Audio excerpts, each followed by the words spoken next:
وعلی آلہ الطیبین الطاہرین ومن تبعہم بإحسان الی یوم الدین۔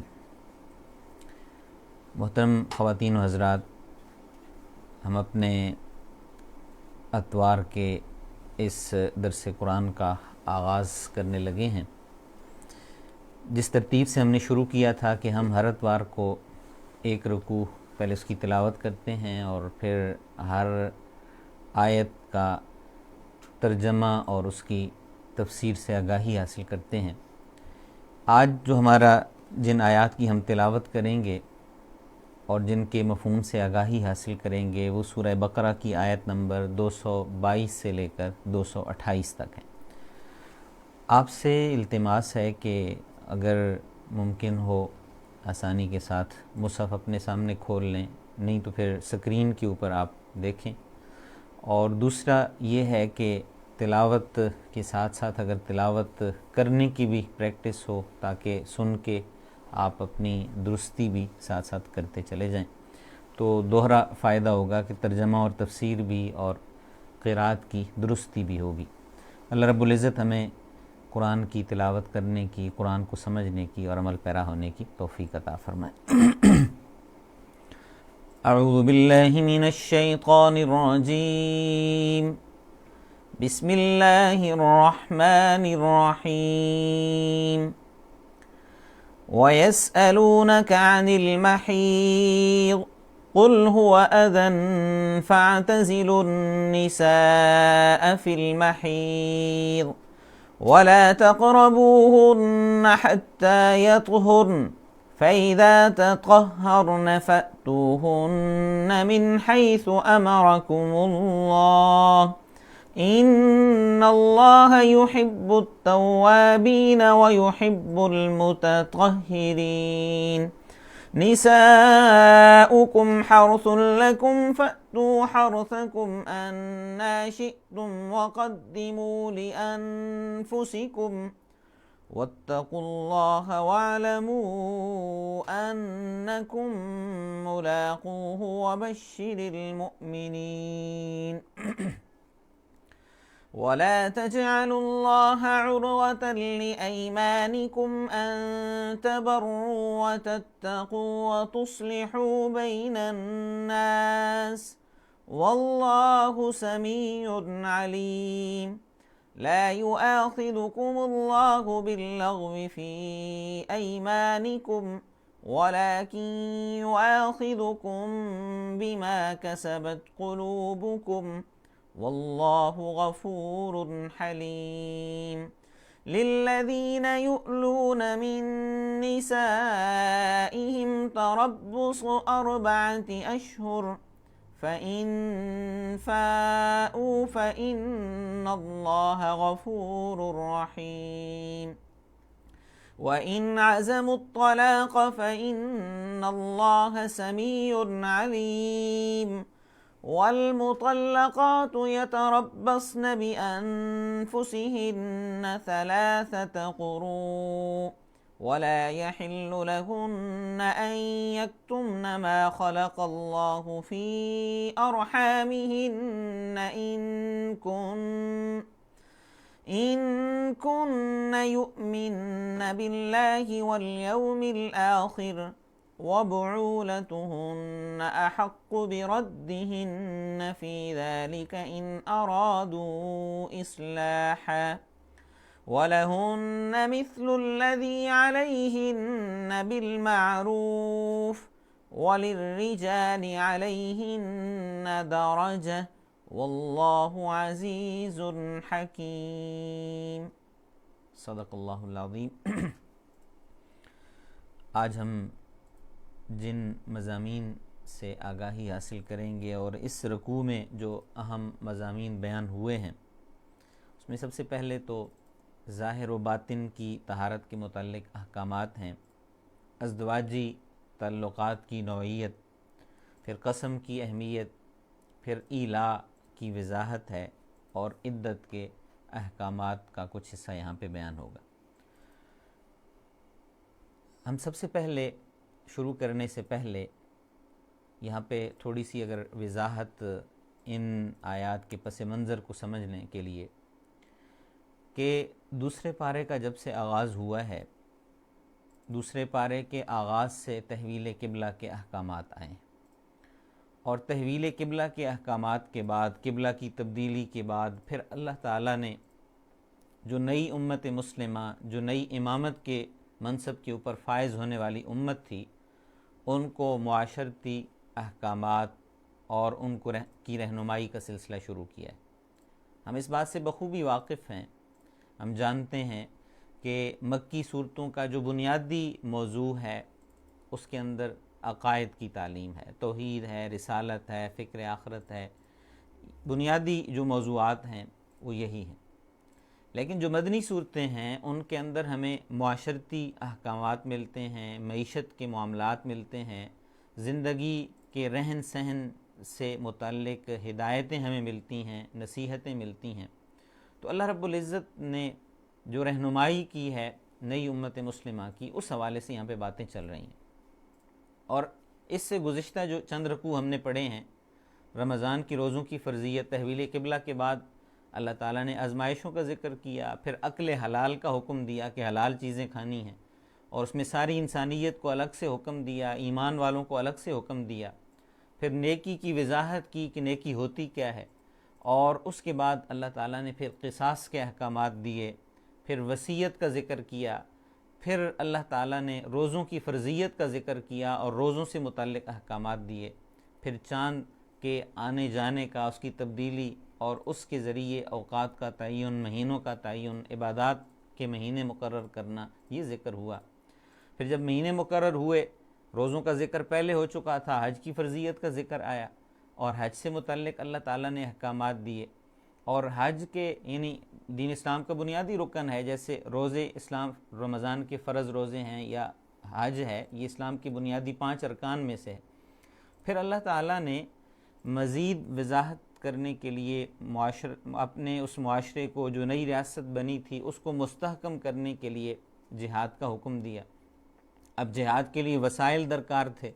تو وسائل کے لیے اللہ تعالیٰ نے انفاق کرنے کا حکم دیا کہ انفاق کیا جائے، اس کی تلقین کی، اس کی ترغیب دی، اور پھر اس سے متعلق احکامات آئے ہیں۔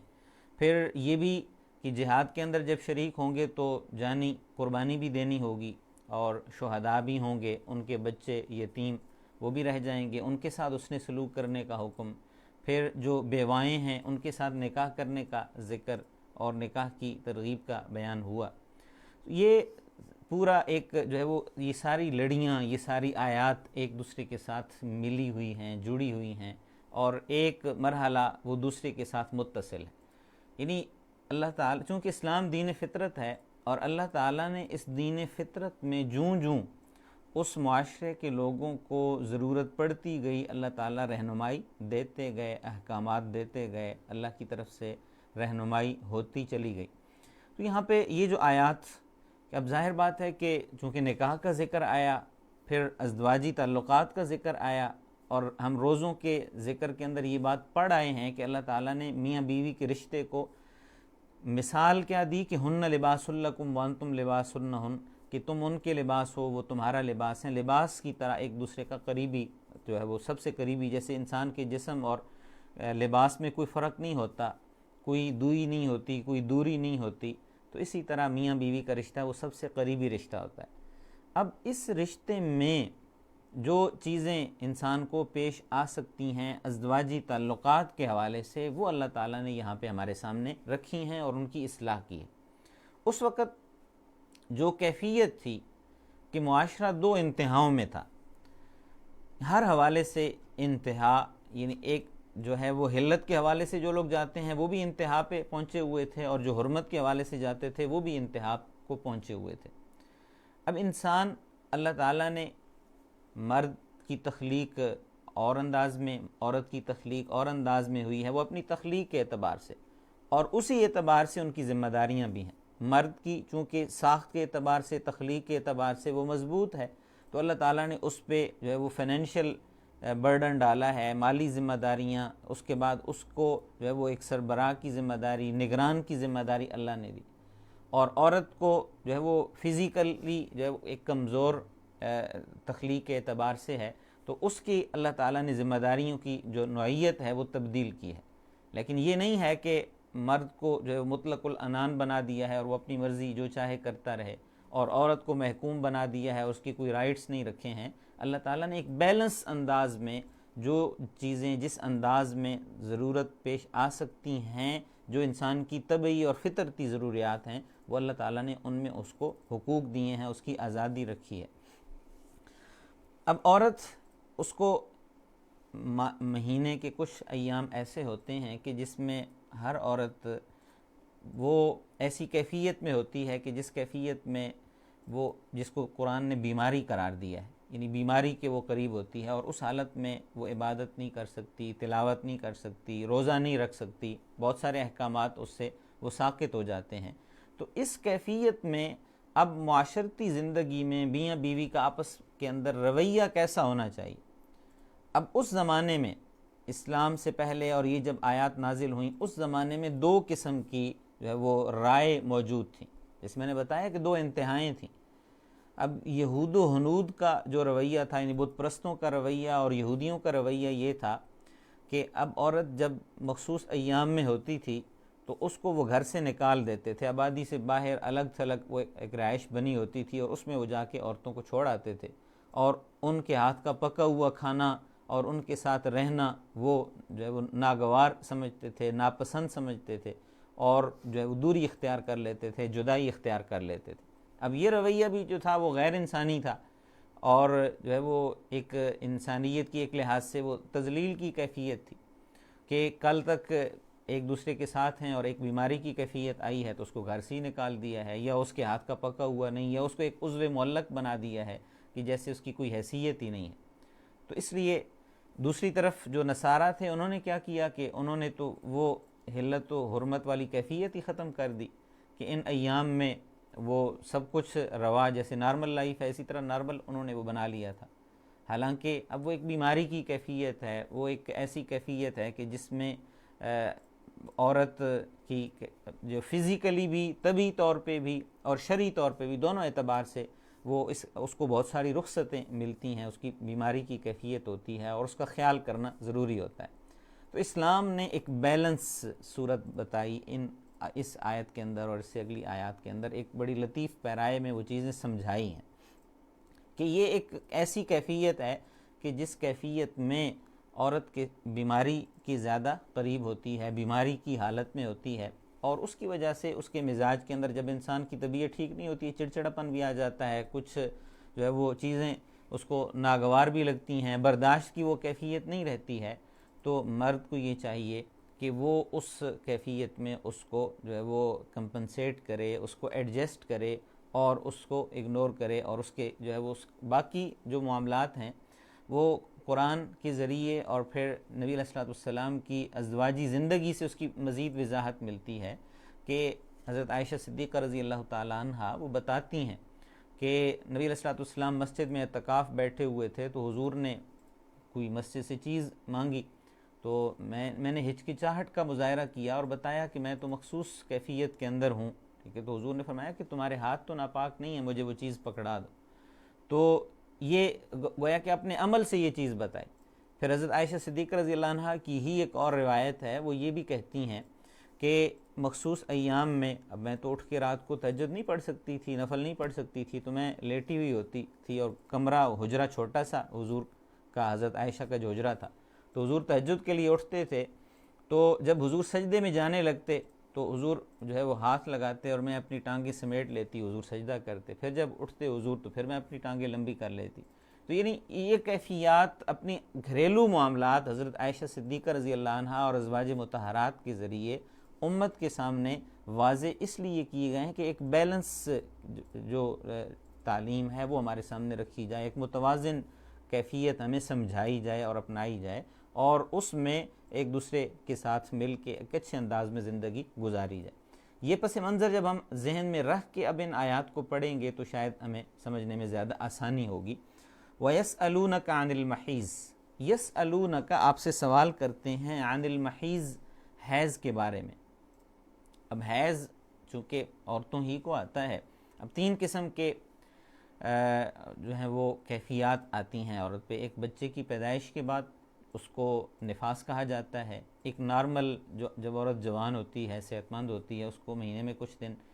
ناپاکی کے ہوتے ہیں، اس کو حیض کہا جاتا ہے۔ اور ایک تیسری کیفیت اس کے لیے استحاضہ کا لفظ شریعت کے اندر بولا جاتا ہے، وہ بیماری کی کیفیت ہے۔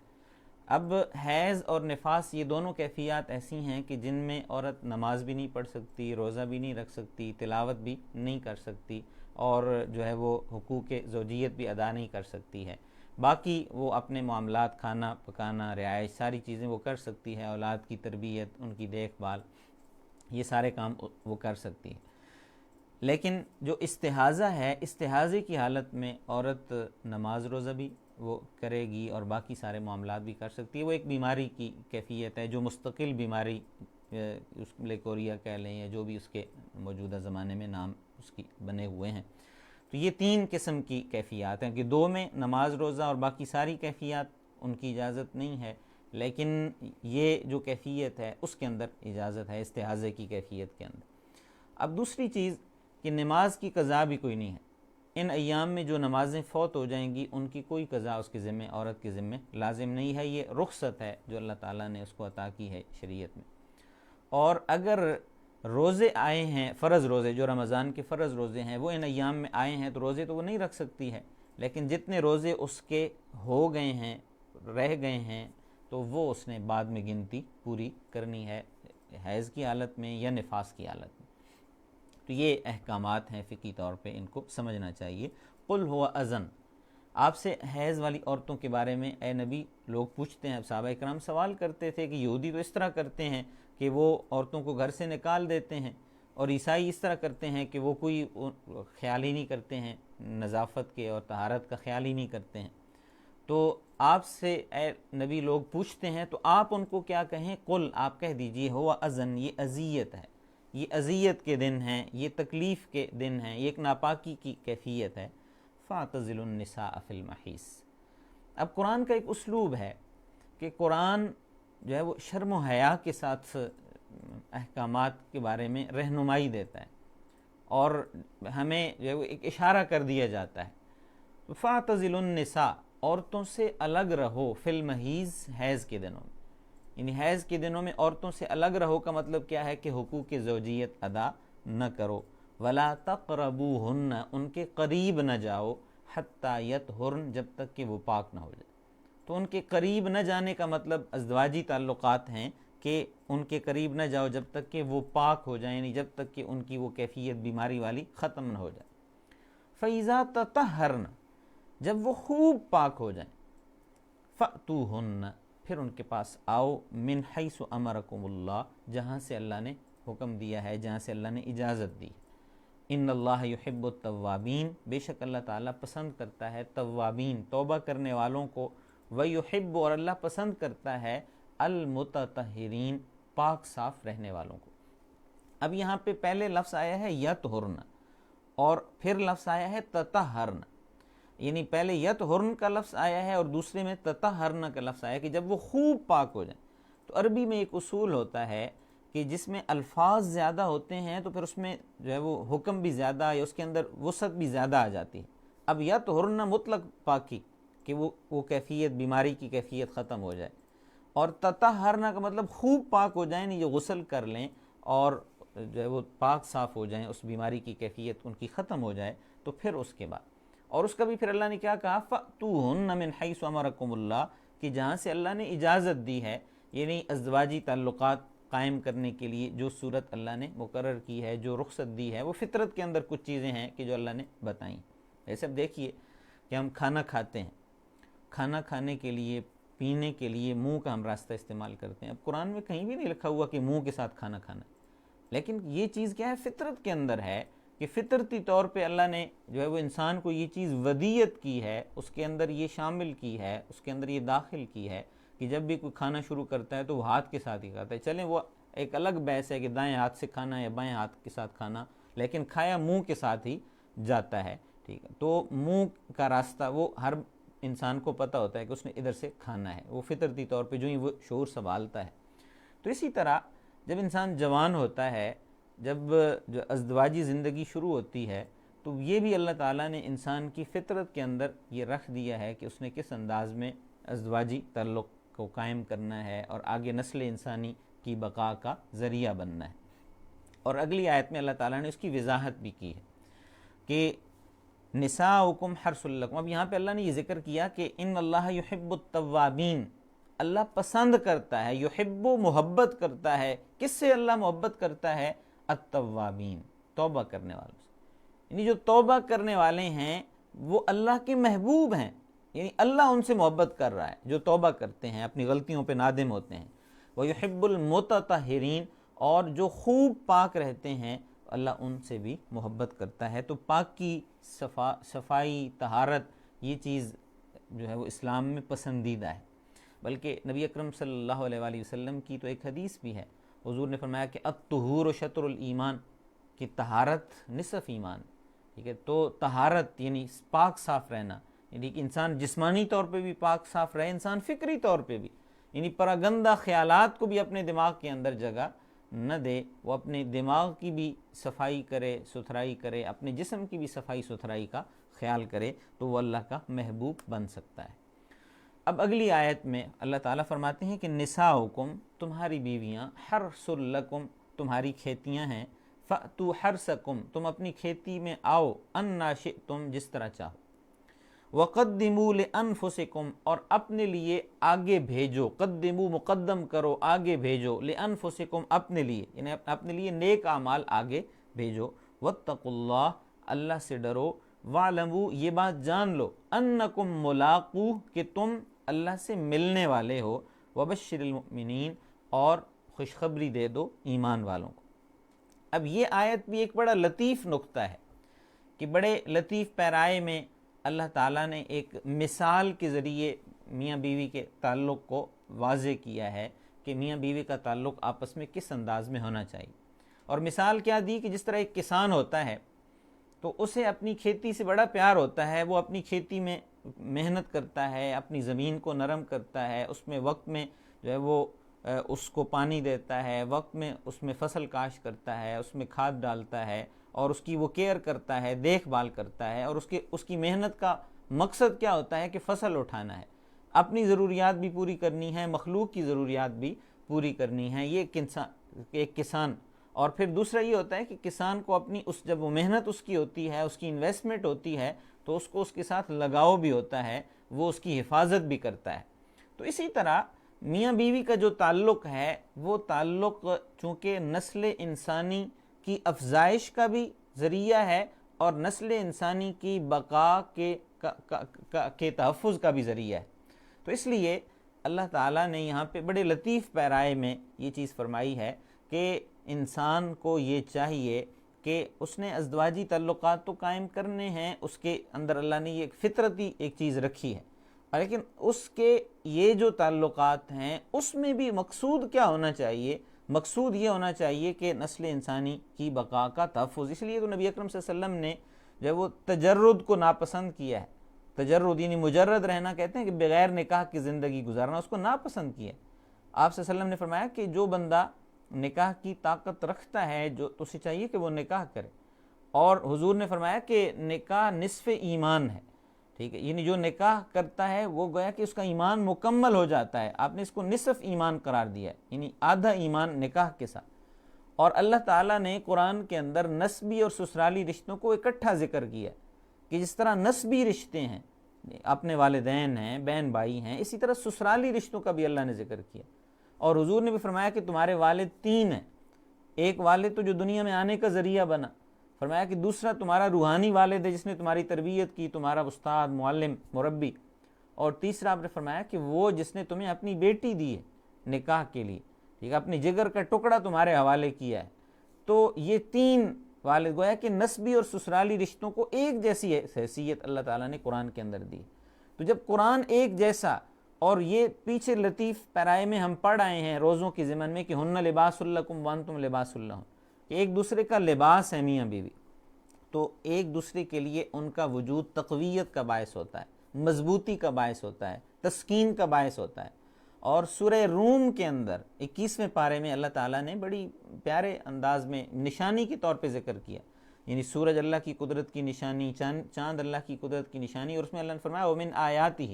اللہ کی نشانیوں میں سے یہ بھی ہے کہ ان خلق لکم من انفسکم ازواجا، کہ اللہ نے تمہارے لیے تم میں سے ہی جوڑے بنائے، اور جوڑے کیوں بنائے؟ لتسکنوا الیہا، تاکہ تم ایک دوسرے سے سکون حاصل کرو، وجعل بینکم مودۃ ورحمہ، اور اللہ نے تمہارے درمیان محبت اور رحمت رکھی۔ تو میاں بیوی کا رشتہ آپس میں ایک مضبوط ایک خاندانی نظام کی تشکیل کا ذریعہ بنتا ہے، اور اس میں پھر اللہ نے یہاں پہ یہ فرمایا کہ یہ ایک اشارہ کر کے کہ اس میں صرف اپنی خواہشات کے حصول کا ایک ذریعہ نہیں بلکہ افزائش نسل کا بھی ذریعہ ہونا چاہیے۔ جس طرح انسان اس کو اپنی کھیتی سے مقصود فصل ہوتی ہے، اسی طرح اس رشتے میں بھی مقصود اولاد کا حصول ہونا چاہیے۔ فرمایا قدموا لانفسکم، اپنے آپ کے لیے مقدم کرو، اپنے لیے آگے اچھی چیزیں بھیجو۔ اب اس میں کیا ہے، یہ بھی لطیف انداز میں اللہ تعالیٰ نے یہ چیز بتائی ہے، وہ کیا ہے کہ جب میاں بیوی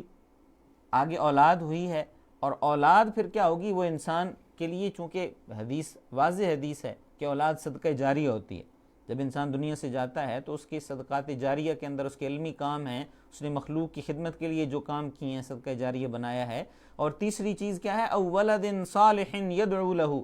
کہ نیک اولاد جو وہ چھوڑ کے گیا ہے، تو نیک اولاد، اسی لیے اللہ نے فرمایا قدموا لانفسکم، اپنے لیے نیک اعمال آگے بھیجو۔ تو اب جو جتنی اولاد کی وہ اچھی تربیت انسان کرے گا، وہ اولاد جتنے بھی نیک عمل کرے گی، تو والدین کے لیے بھی اس میں باقاعدہ حصہ ہوتا ہے، درجات کی بلندی کا وہ ذریعہ ہوتا ہے، اور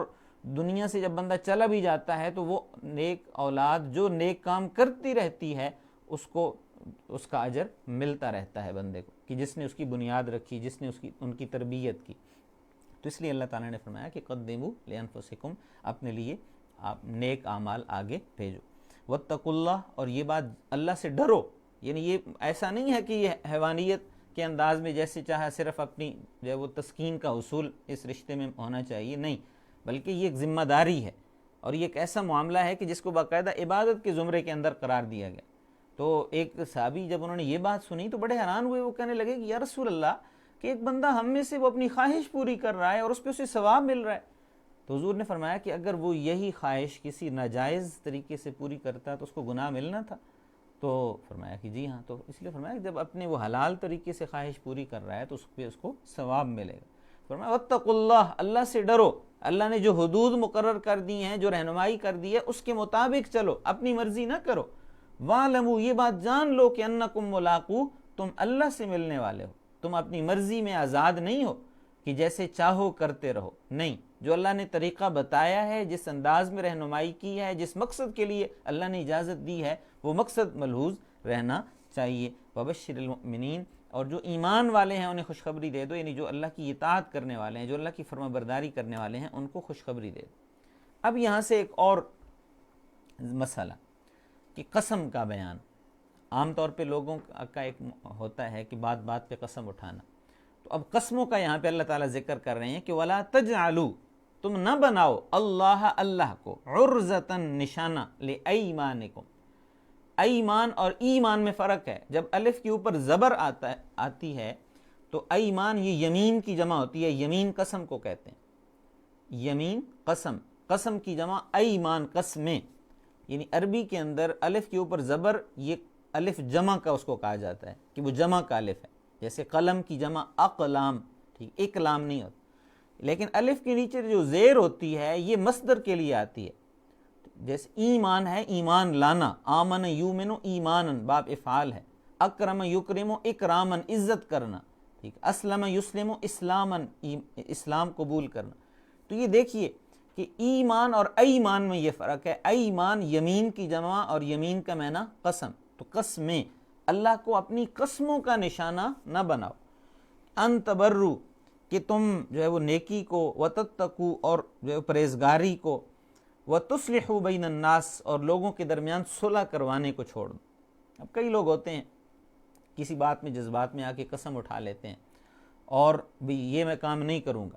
اب یہ تین کام اللہ نے یہاں پہ مثال کے طور پہ ذکر کیے ہیں۔ تبرو، بر، نیکی کو کہتے ہیں، کوئی بھی نیکی کا کام بندہ کہے کہ نہیں میں تو جی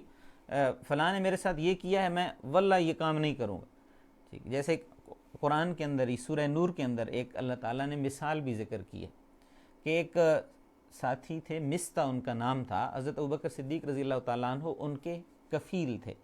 ان کی دیکھ بھال کرتے تھے، ان پہ خرچ کرتے تھے، پیسے ان پہ لگاتے تھے۔ جب حضرت عائشہ صدیقہ رضی اللہ عنہ پہ بہتان لگایا گیا منافقین کی جانب سے، تو اس میں کچھ خالص ایمان والے صحابہ ان سے وہ بھی اس پروپیگنڈا میں شکار ہو گئے،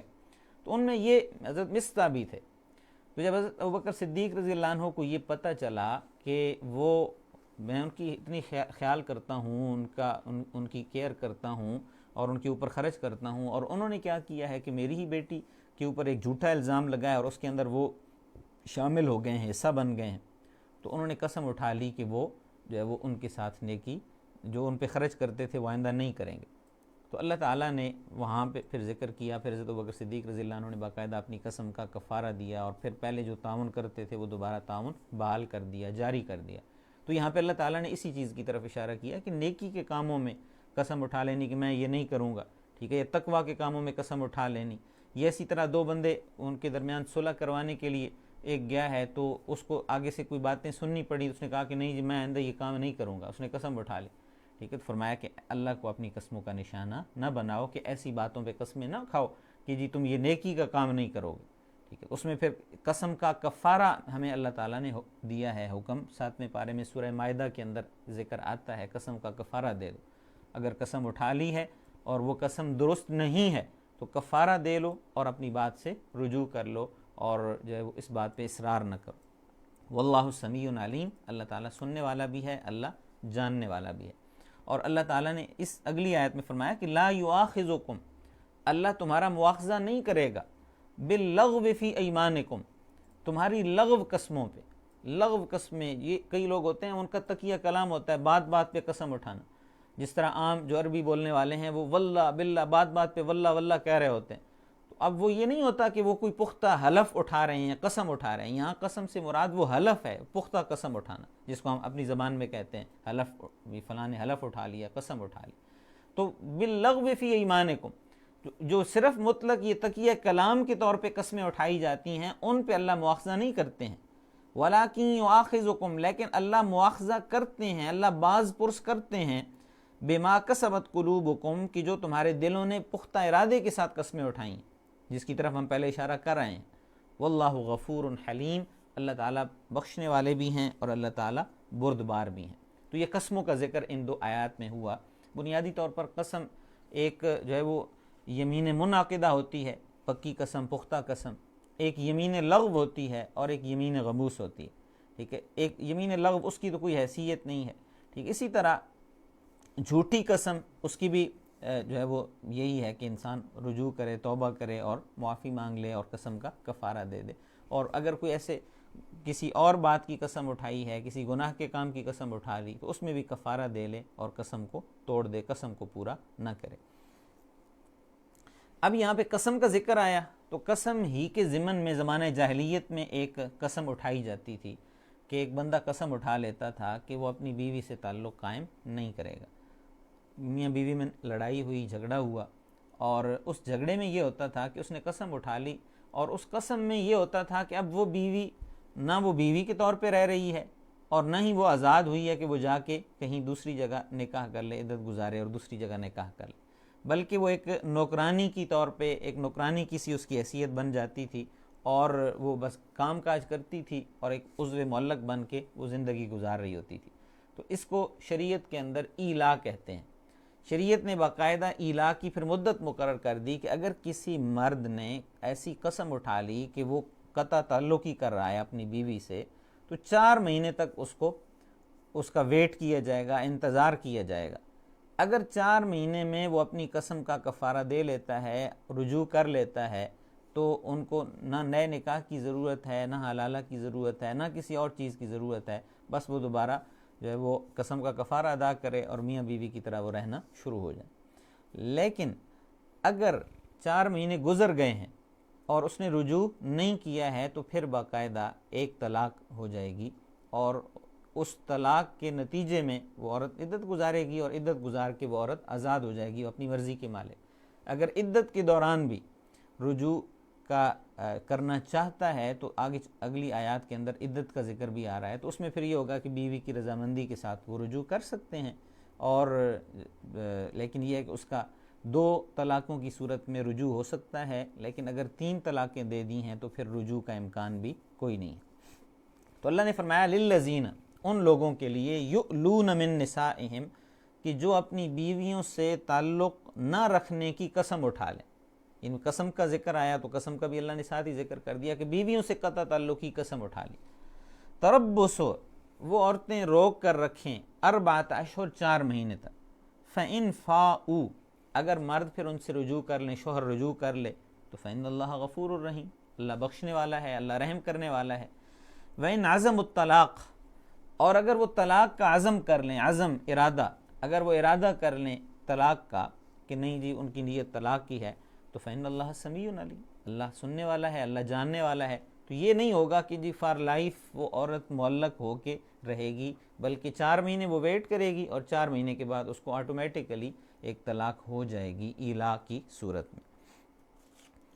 والمطلقات، اب طلاق ہو گئی، اب طلاق کے بعد کیا ہوگا؟ والمطلقات، طلاق والی عورتیں، یتربصن، وہ روک کر رکھیں، بانفسہن، اپنے آپ کو، 3 قروء، 3 قروء تک، 3 حیض تک،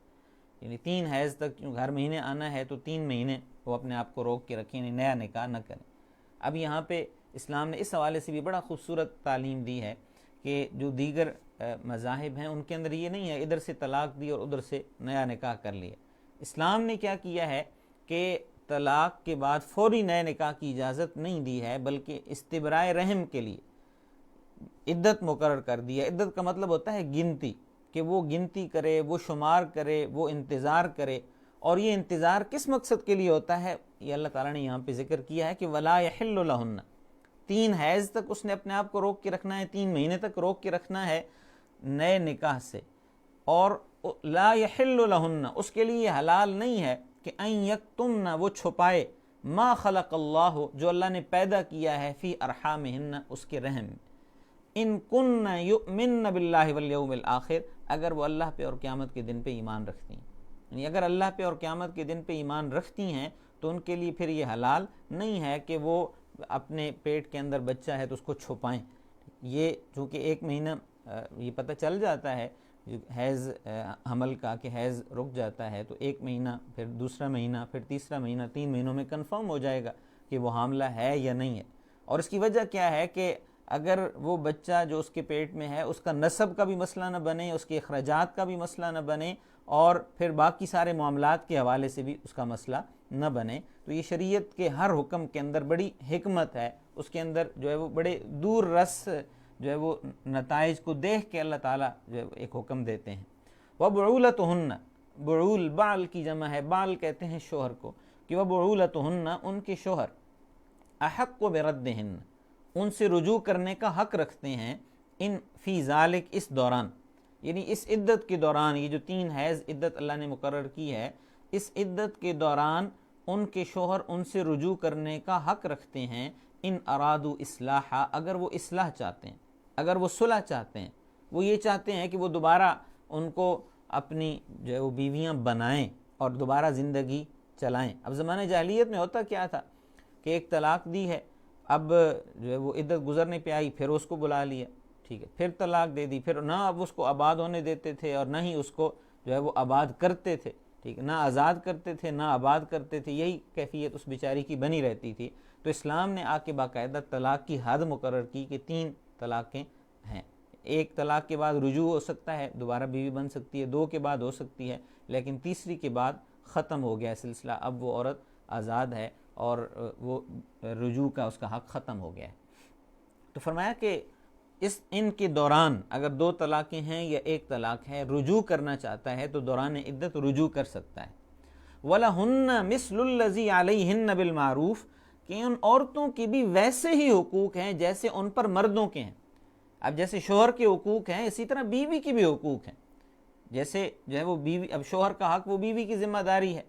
اور بیوی کا جو حق ہے وہ شوہر کی ذمہ داری ہے، یعنی ایک کا حق ہوتا ہے اور دوسری کی ذمہ داری ہوتی ہے۔ اب مردوں کو اپنے حقوق تو ہیں جو بیوی کی ذمہ داریاں بنتی ہیں، لیکن مردوں کی اپنی ذمہ داریاں بھی ہیں کہ جو بیوی کے حقوق ہیں، وہ بھی انسان ہیں، ان کے بھی خاندان ہیں، ان کی بھی خواہشات ہیں، ان کا خیال کرنا، ان کے جذبات کا خیال کرنا، ان کے احساسات کا خیال کرنا، یہ بھی ہمیں باقاعدہ اسلام سکھاتا ہے، ہماری رہنمائی کرتا ہے۔ فرمایا کہ وَلَهُنَّ، ان عورتوں کے لیے، مثل الذی، اسی مثل ہیں، اسی جیسے ہیں،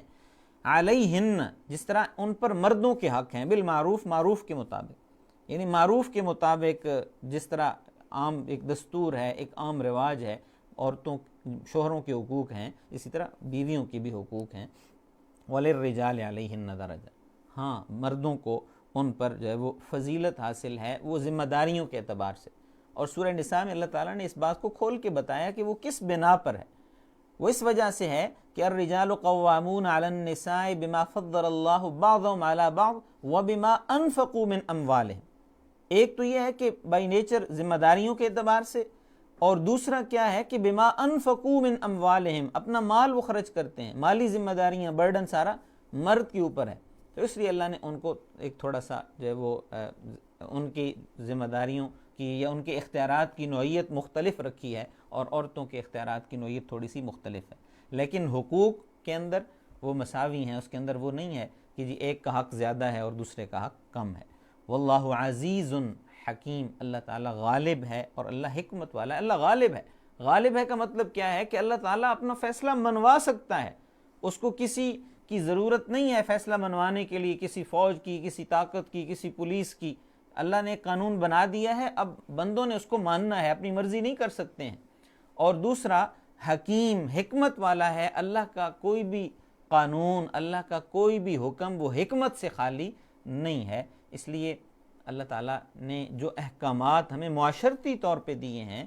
اب دیکھیے عبادات کے حوالے سے اتنے تفصیلی احکامات ہمیں نہیں ملتے ہیں قرآن کے اندر، لیکن معاشرتی احکامات اللہ نے اتنی ڈیٹیل سے ایک ایک چیز کھول کے بیان کی ہے، ہمارے سامنے واضح کی ہے۔ تو ہم پہ یہ لازم ہے، ضروری ہے کہ ہم ان احکامات کو سمجھیں اور ان احکامات پر عمل پیرا ہونے کی کوشش کریں۔ اللہ رب العزت سے دعا ہے کہ اللہ تعالی ہمیں قرآن و سنت کے ساتھ جڑنے کی، قرآن کا فہم حاصل کرنے کی، ایک دوسرے کے حقوق کو پہچاننے کی اور ایک دوسرے کے حقوق ادا کرنے کی توفیق عطا فرمائیں۔ وآخر دعوانا ان الحمدللہ رب العالمین۔ اب دعا کر لیتے ہیں۔ آمین۔ الحمدللہ رب العالمین والصلاة والسلام علی سید الانبیاء والمرسلین۔ ربنا آتنا فی الدنیا حسنہ وفی الآخرۃ حسنہ وقنا عذاب النار۔ ربنا هب لنا من ازواجنا وذرياتنا قرة اعین واجعلنا للمتقین اماما۔ ربنا اغفر لنا ولاخواننا الذين سبقونا بالایمان ولا تجعل في قلوبنا غلا للذین آمنوا ربنا انك رؤوف رحیم۔ الہ العالمین ہمیں قرآن کا فہم حاصل کرنے کی، قرآن کی تلاوت کرنے کی اور قرآن کے مطابق اپنی زندگیاں بنانے کی اور گزارنے کی توفیق عطا فرما۔ الہ العالمین ہمیں اپنے معاشرتی معاملات قرآن و سنت کی رہنمائی میں انجام دینے کی توفیق عطا فرما،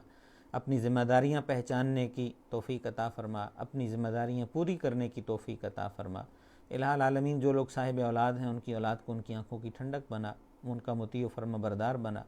جن لوگوں جو اولاد سے محروم ہیں انہیں نیک صالح فرما بردار اولاد عطا فرما۔ الہ العالمین جن کے والدین حیات ہیں انہیں اپنے والدین کی خدمت کرنے کی توفیق عطا فرما۔ جن کے والدین اس دنیا سے رخصت ہو گئے، الہ العالمین تو اپنے فضل سے ان کی درجات کو بلند فرما، ان کی اولاد کو ان کے لیے صدقہ جاریہ بنا۔ الہ العالمین جن بہن بھائیوں نے دعاؤں کے لیے کہا ہے، اپنے خصوصی کرم سے ان سارے بہن بھائیوں کی جو حاجات ہیں اپنے فضل سے پوری فرما، ان کی پریشانیاں حل فرما۔ ربنا تقبل منا انک انت السمیع العلیم وتب علینا انک انت التواب الرحیم۔ وصلی اللہ تعالی علی النبی الکریم محمد وعلی آلہ وصحبہ اجمعین برحمتک یا